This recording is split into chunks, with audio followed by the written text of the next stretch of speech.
The following is a class on the Bhagavad Gita as it is, second chapter, text number 26 and 27, given by His Divine Grace, A.C.Bhaktivedanta Swami Prabhupada, recorded on August 29th, 1973, in London, England. Translation. If, however, you think that the soul is perpetually born and always dies, still you have no reason to lament, O mighty armed.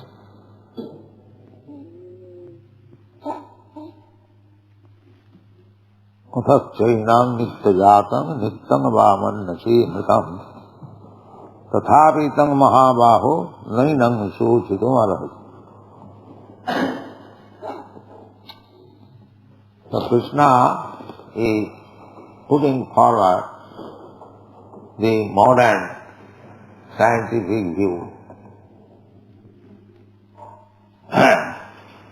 The modern scientific view is that there is no soul. Life is generated from matter.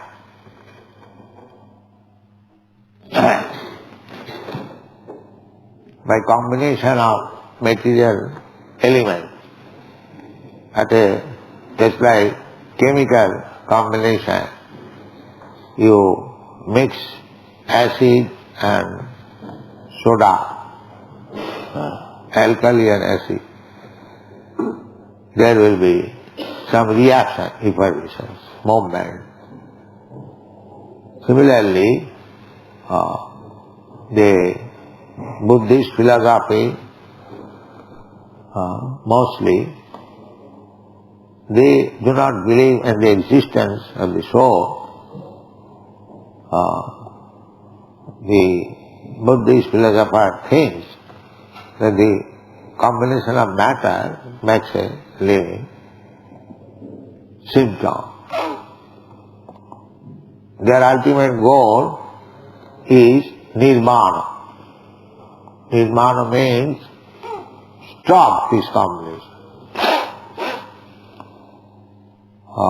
Due to this combination, we feel pains and pleasure. Therefore, if we disintegrate the combination, there will be no more pains and pleasure. Materialistic. Their solution, pains and pleasure, any philosophy or any religious system ultimately aims at attantik dukkha nivritti. Dukkha means pain. Nivritti. Nivritti means stop. Why people go to the church? Because they feel some pain. They go to church or temple to appeal. If there is somebody as God, they think like, let me appeal to the Supreme Person so that my distress may be mitigated. So, aim is atmantik dukkha nivritti. We are also cultivating this Krishna consciousness. Our aim is also the same. Dukkha nivritti. Krishna says, janma mrityu jara vyadi dukkha dosha anudarshanam. We keep always in view that in this material existence there are four kinds of miserable conditions primarily, and to stop this dukkhalayam sasata, everyone's aim is dukkha nivritti. It may be presented in a different way. So, the Buddha philosophy is also dukkha nivritti. Stop pains. Anandamaya abhyasa, we are, by nature, we want blissfulness. But we do not know how to become actually happy and blissful. That is ignorance. In the material world, they also want to enjoy. Everyone. They are thinking that this wine, woman, meat eating, gambling, intoxication, these things will give me pleasure. So atmantik dukkha nivritti. The Bhagavad says that atmantik dukkha nivritti means ultimate solution of miserable condition is in the fact that we realize God and we go back to home, back to God. This is our pleasure. And persons who cannot understand what is God, what is kingdom of God, they want to adjust. The aim is the same, atmantik dukkha nivritti, ultimately solution of all, in a different way.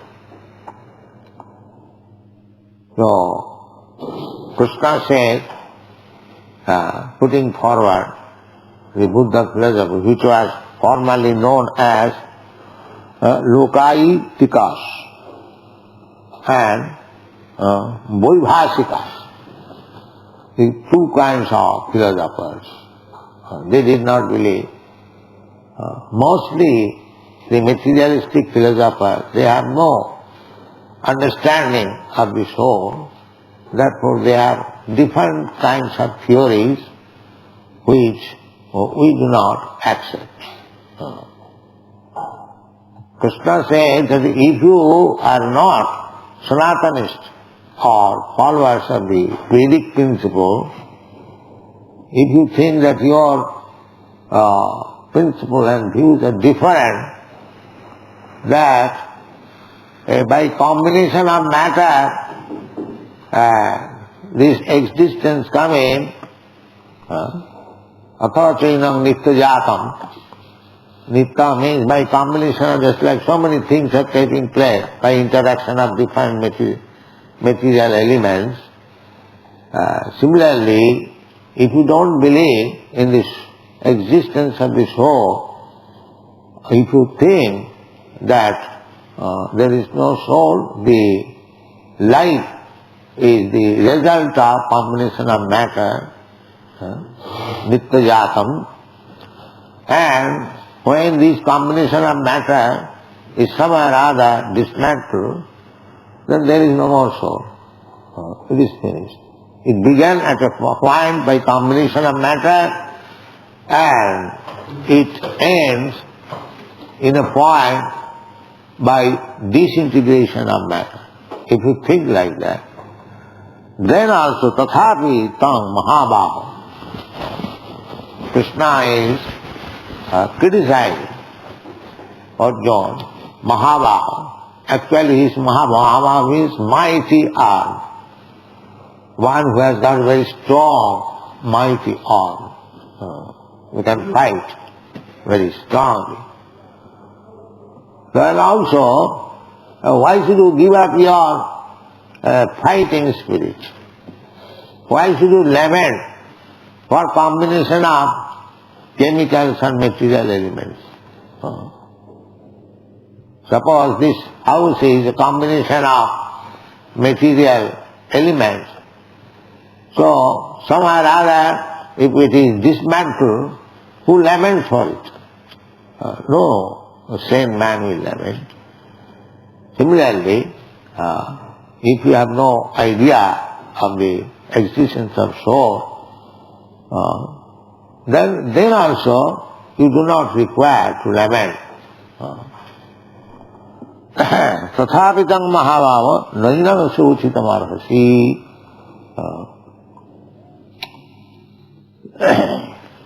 For one who has taken his birth, death is certain, and for one who is dead, birth is certain. Therefore, in the unavoidable discharge of your duty, you should not lament. This is karma bhav. In the previous verse, Krishna tried to explain Bauddha-bhav, Nastika-bhav, atheism. Atheist means one who does not believe in the soul and God. These are correlative terms. If you understand what is soul, then you can understand what is God. If you understand what is God, then you can understand what is soul. But those who are agnostic, atheists,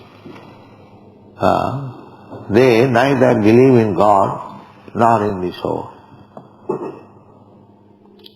So, combination of matter, here Krishna says in a different way, the combination of matter is taking place and again it is being dismantled. That is going on. Either there is soul or not soul, just like Darwin's theory, evolution of material body. So that is going on. One body is created and the same body again annihilated, another body created, another body, the same body, and it is going on. So where is the cause of lament? You cannot stop. You cannot stop this process. Jatasya hi dhruvo mittu dhruvam janma mritasya cha tasmad apari hajye arthe duty. The same thing is going on. Duty is very important thing. Krishna is stressing on it. That one cannot stop his duty. Then he becomes sinful. That is karma.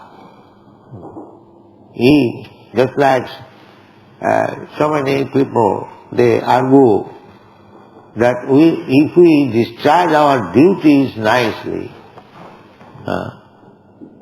then where is the need of accepting God? The karma philosophy is that if there is God, then He is giving us the result of our activities. As if I do nicely, then He gives me nice opportunity. And if I do not do things very nicely, I am put into suffering. So there is a karma phal data decides, there is a high court judge. He is giving judgment according to the case, different cases. Similarly, our goodness or badness will be decided according to our karma. That is also fact. Then what is the use of accepting one God? If I do my duties very nicely, then He must give me nice result. And why should I worship Him? Why should I become a devotee of God? It is His duty. This is karma. Everyone is trying to avoid the principle of devotional service.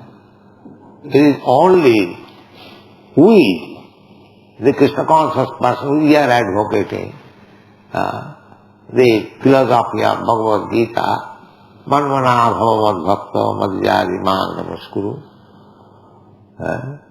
Krishna says that always think of me. These karmavadis, they will say, why shall I waste my time thinking of Krishna? If I do my duty nicely, then I will get good result. Why shall I be devotee of Krishna? This is their argument.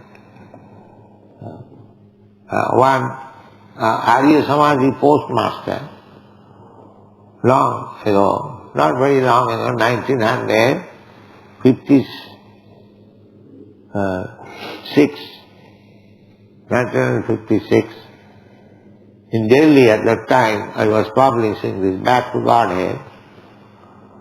So, we had concession rate for posting, and it was to be delivered to the postmaster. So the postmaster was talking with me about the paper back to Godhead. He raised the same question. He said, if we do our duty nicely, then what is the use of worshipping God? If we become honest, if we become moral,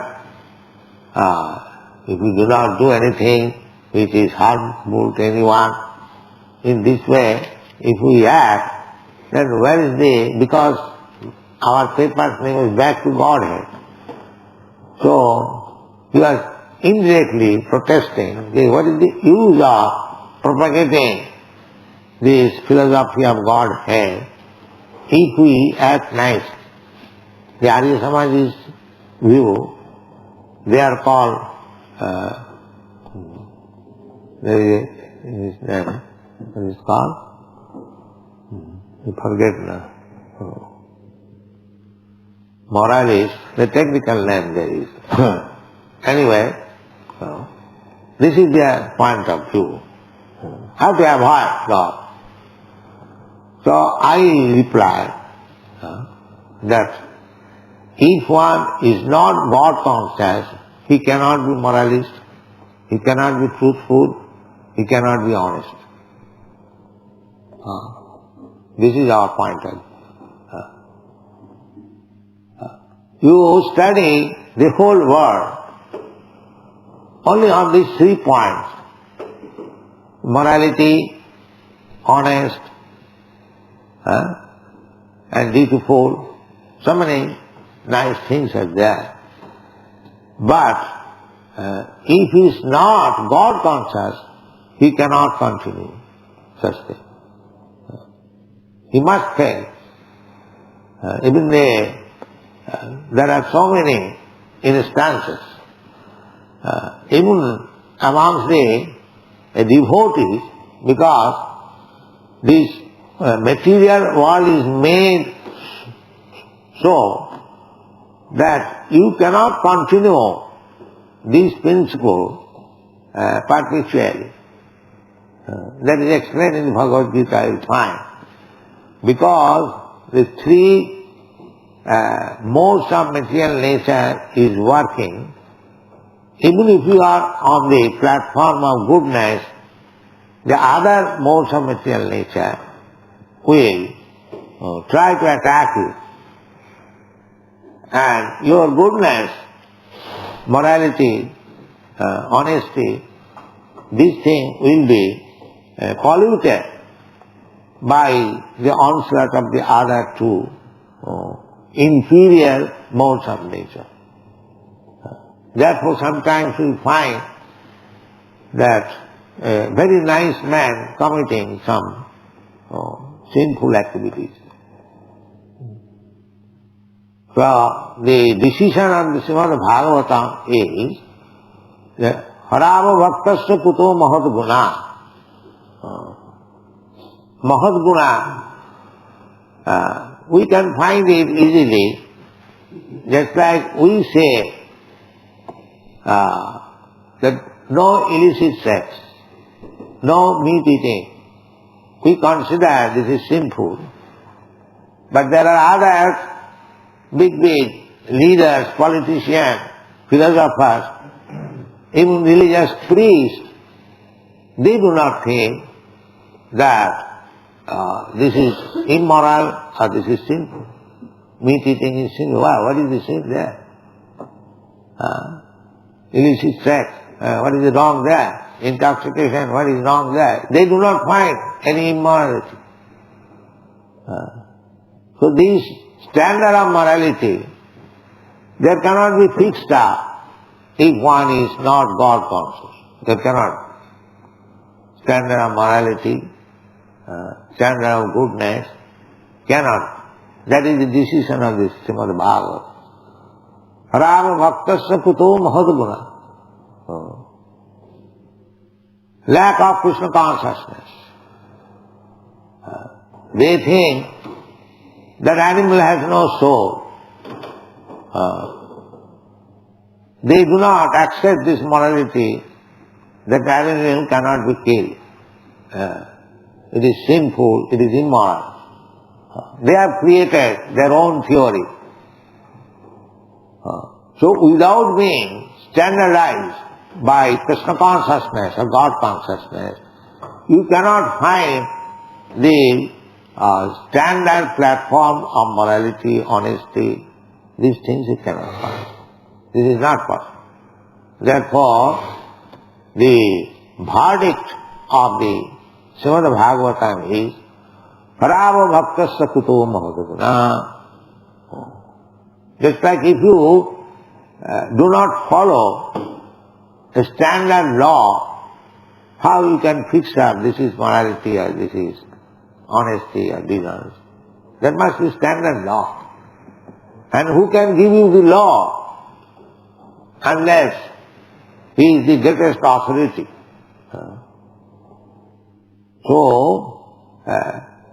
Law changes according to different countries, climate, situation.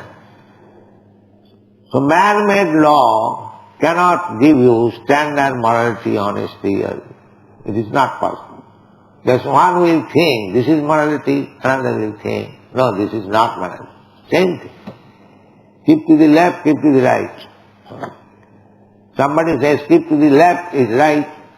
Somebody says keep to the left, it is right. Monorathena sato dhavato vahi. Because those who are not Krishna conscious, they are hovering on the mental plane. There cannot be any fixed up morality, honesty, dishonesty, no. And rascals will also say, jatamat tatamat, tatapat. Means, whatever you think is alright, that is alright. According to you, your conception, this is right. And according to my conception, both of them are right. How both of them can be right? So these contradictions, opposing elements, will continue unless there is Krishna consciousness. So, this is not a fact that the karmavadis simply by discharging your duties nicely, this is on principle it is all right. But we must know what is actual morality. There are so many examples. It's like when there is war, to kill the enemies, that is morality. But in peaceful condition, if you kill a person, there is immorality or sinful. The process is the same. Morality or immorality, the process is the same. But sometimes it is moral, sometimes it is immoral. How it will be standardized? Therefore Bhagavad says, Dharmantu sakshat bhagavat pranitam. Real dharma, real religion, morality, honesty, they can be decided on the words of the Supreme Lord. That is it. When Krishna says, this is all right, then it is all right. When Krishna says, it is not right, then it is not right. This is our decision. We Krishna conscious man, we simply accept, and that is a fact. That is a fact in this way, because Krishna is the greatest authority, supreme being. Supreme means the greatest authority. Just like state says, now it is what time? If you kill a number of enemies, then you will be awarded with gold medal. The same process of killing. But at this, and another time, when there is no war, if you kill one person, you will be hanged. The killing process is the same, but the judgment is given by the greatest authority, the government. This is all right, this is not right. Therefore, standard of morality means to abide by the orders of the greatest authority. That is standard of morality. This is the conclusion. You cannot make your own morality. If Krishna says, this is all right, then it is all right. Otherwise it is not. Krishna says, Patram pushpam phalam toyam jomi bhaktya prajacchati. If somebody offers me vegetables, leaves, grains, milk, water, flowers, then I accept. So this is nice food stuff. It is to be accepted. Because Krishna likes to eat it. Krishna can eat anything because he is the supreme. He is omnipotent. He can eat anything. But he particularly mentions this. Therefore, food stuff made of these ingredients is nice, sattvic, goodness. So the karma bhav, that you follow morality, you will get good results. But where is your morality? Because you are disobedient to God. In the beginning of your life, you are immoral. You are disobeying the greatest authority. There is another example, a story, that a gang of thieves, they stolen some property from different houses. Then out of the village, they are dividing amongst themselves the booties. So one thief is saying, please divide it morally, so that one may not be cheated. Now just imagine, the property is stolen. Where is the morality? There. But when dividing, they are thinking of morality. The basic principle is immoral. Where you can have morality? Similarly, according to Vedic injunction, Ishavaswamidam sadvam, everything belongs to the Supreme Personality of Godhead. It is His property. So, the whole planet is God's property. Whole universe is God's property. But when we are claiming that this is my property, then where is morality? If you claim others' property as your property, then where is the morality? So in this material world, such kind of morality, honesty is going on. But our morality is, if Krishna is satisfied, then it is honesty, morality, everything. There are many examples. There is a Prahlad Maharaj. Prahlad Maharaj is standing and his father is being killed by Nrsimhadev in his presence. So do you think it is morality that one's father is being killed in the presence of his son, and the son without protest is saying with a garland that as soon as my father is killed, I shall offer this garland to Nrsimhadev? Is it morality? From material point of view, we are worshipping Prahlad Maharaj has become Mahajan, the greatest authority in devotional service.